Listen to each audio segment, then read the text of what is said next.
Shalom, salam damai. Kita teruskan dengan Injil Matius bab 5 dengan judul perikop ucapan bahagia. Ketika Yesus melihat orang banyak itu, naiklah ia ke atas bukit, dan setelah ia duduk, datanglah murid-muridnya kepadanya. Maka Yesus pun mulai berbicara dan mengajar mereka, katanya, "Berbahagialah orang yang miskin di hadapan Allah, karena merekalah yang empunya kerajaan surga. Berbahagialah orang yang berduka cita, karena mereka akan dihibur. Berbahagialah orang yang lemah lembut, karena mereka akan memiliki bumi. Berbahagialah orang yang lapar dan haus akan kebenaran, karena mereka akan dipuaskan. Berbahagialah orang yang murah hatinya, karena mereka akan beroleh kemurahan. Berbahagialah orang yang suci hatinya, karena mereka akan melihat Allah. Berbahagialah orang yang membawa damai, karena mereka akan disebut anak-anak Allah. Berbahagialah orang yang dianiaya oleh sebab kebenaran, karena merekalah yang empunya kerajaan surga. Berbahagialah kamu jika karena aku kamu dicela dan dianiaya, dan kepadamu difitnahkan segala yang jahat. Bersukacita dan bergembiralah, karena upahmu besar di surga. Sebab demikian juga telah dianiaya nabi-nabi yang sebelum kamu." Demikianlah sabda Tuhan. Ucapan bahagia. Di bukit ini Yesus mengatakan nasihat bahwa mengikuti Yesus itu banyak mendapatkan kecaman, namun demikian juga mendapatkan kebahagiaan. Jadi di sini Yesus tidak melulu mengatakan bahwa mengikuti Dia kita akan menderita, bukan itu juga. Mengikuti Dia kita juga akan bahagia. Makanya dikatakan berbahagialah. Berbahagialah orang yang miskin di hadapan Allah, karena merekalah yang empunya kerajaan surga. Artinya ya jangan lalu harafiah, lalu kita biarkan miskin ya. Kita tidak boleh menjadi kaya. Orang kaya tidak salah ya. Yang salah adalah cara menggunakan kekayaan itu.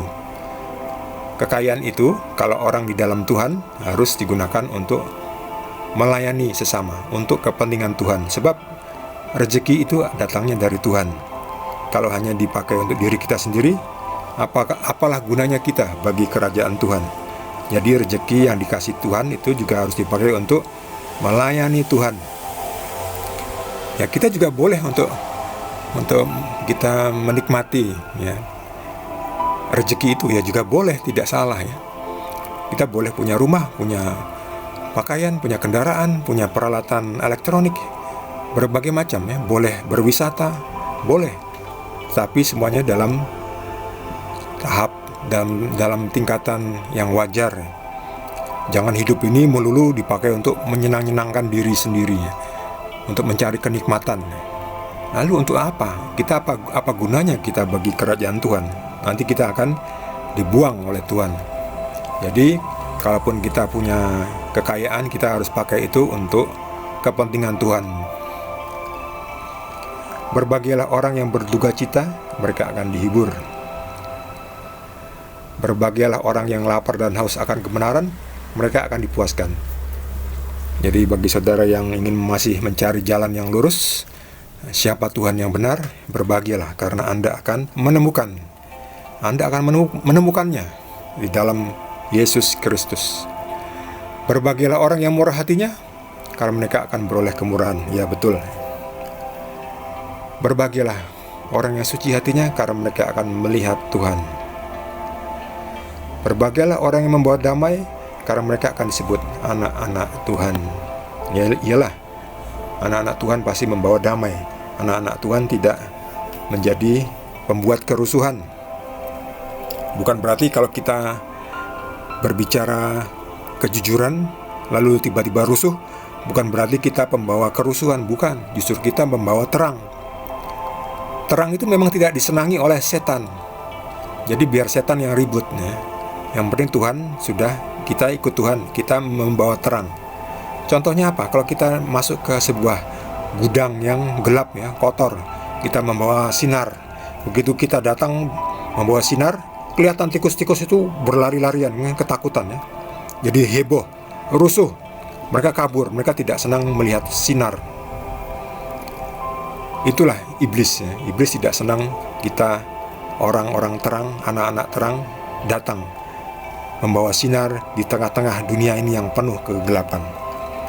Justru kita harus berani membawa sinar itu ke dalam tempat-tempat yang masih gelap. Kita membawa terang, kita membawa damai, damai yang benar ya, bukan damai yang semu atau damai yang pura-pura. Berbagailah orang yang dianiaya oleh kebenaran. Betul itu. Mereka yang empunya kerajaan surga. Dan berbagailah kamu jika karena Tuhan Yesus kamu dicela, dianiaya, dan difitnahkan segala yang jahat. Sebab apa? Bergembiralah, karena upahmu besar di surga. Demikianlah sabda Tuhan.